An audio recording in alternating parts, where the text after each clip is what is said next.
ఒకే ఒక డైలాగ్ తో సోషల్ మీడియాని షేక్ చేశాడు కాలా పాషా అలియాస్ కుర్చీ తాత.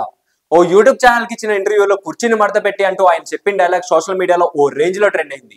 పలు యూట్యూబ్ ఛానల్స్ కుర్చీ తాత వెంటబడి మరీ ఇంటర్వ్యూలు చేశాయి. దాంతో ఆయన మరింత ఫేమస్ అయ్యాడు. ఇక మ్యూజిక్ డైరెక్టర్ తమన్ కుర్చీ తాత ఐకానిక్ డైలాగ్ కుర్చీని మడత పెట్టి గుంటూరు కారం సినిమాలోని ఓ పాటకు వాడేశాడు. గుంటూరు కారంలో కుర్చీని మడత పెట్టి సాంగ్ ట్రెమెండస్ సక్సెస్ అందుకుంది. ఆ విషయం పక్కన పెడితే తాజాగా కుర్చీ తాత బెంగళూరు రేవ్ పార్టీపై సంచలన వ్యాఖ్యలు చేశారు. Bengaluru rave party case south ఇండియాలో సెన్సేషన్ గా మారింది. నటి హేమ రేవ్ పార్టీకి హాజరై అడ్డంగా దొరికిపోయిన సంగతి తెలిసిందే. ఆమెకు న్యాయస్థానం జూన్ 14 వరకు జ్యుడిషియల్ రిమాండ్ విధించింది. 2 సార్లు పోలీసు నోటీసులు పంపించినప్పటికీ విచారణకు హాజరు కాలేదు. 3వ సారి నోటీసులు జారీ చేసి అరెస్ట్ చేశారు. హేమ ఉదంతంపై తాజా ఇంటర్వ్యూలో కుర్చీ తాత మాట్లాడుతూ రేవ్ పార్టీకి నేను 2 సార్లు వెళ్ళాను. రాత్రి 11:30 అయిందంటే పార్టీకి వచ్చిన వారి ఒంటిపై బట్టలు ఉండవు. ఆడుతూ పాడుతూ ఎంజాయ్ చేస్తారు. కట్టలు కట్టలు డబ్బులు తీసి చల్లుతారు. నేను సిగరెట్ కాల్చి మందు తాగి ఓ మూలలో కూర్చున్నాను. ఇంతలో ఓ పాప వచ్చి ఏం తాత డాన్స్ చేయవా అని అడిగింది. ఆ గోల చూసి తట్టుకోలేక నేను పారిపోయి వచ్చేశాను అన్నాడు కుర్చీ తాత.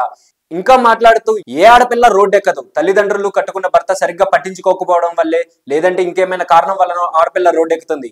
ఎవరైనా ఆడపిల్లను నా కళ్ళ ముందు ఏడిపిస్తే అస్సలు ఊరుకోను, ఇంటికెళ్ళి మరీ కొడతా అంటూ కుర్చీ తాత చెప్పుకొచ్చాడు. సో ఇలాంటి మరిన్ని ఇంట్రెస్టింగ్ అప్డేట్స్ కోసం please do like, share and subscribe to our YouTube channel.